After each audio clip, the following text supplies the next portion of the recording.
kader di Gampung. Nah, dari Kecamatan dan Gampung kita punya kader Dasawisma, dan itu dari pendataan di Gampung itu kita insya Allah kita memilikinya. 2 KB PPPA, pembinaan pencegahan perdagangan manusia, pembinaan pencegahan kekerasan seksual terhadap anak. Nah, ini juga nanti matching di kegiatannya Bunda PAUD.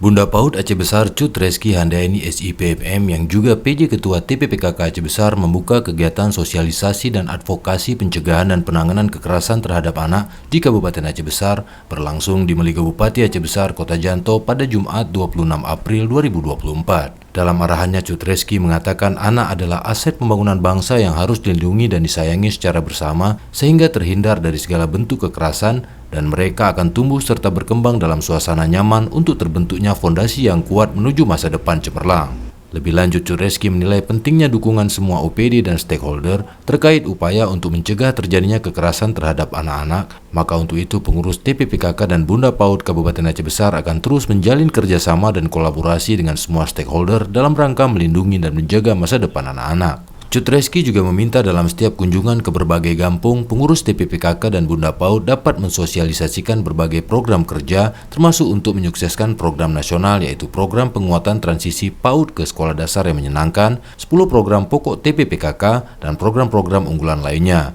di samping penguatan program posyandu dan PAUD pada setiap kampung. Sementara itu, Kadis Dinas Pengendalian Penduduk, Keluarga Berencana, Pemberdayaan Perempuan dan Perlindungan Anak Aceh Besar Dr. Andes Fadlan mengungkapkan pihaknya sangat mendukung berbagai upaya yang dilakukan semua OPD terkait yang bertujuan melindungi dan mencegah kekerasan terhadap anak-anak. Pihaknya juga akan meningkatkan penguatan terhadap keberadaan Forum Anak Aceh Besar serta peningkatan kerjasama di lintas sektor.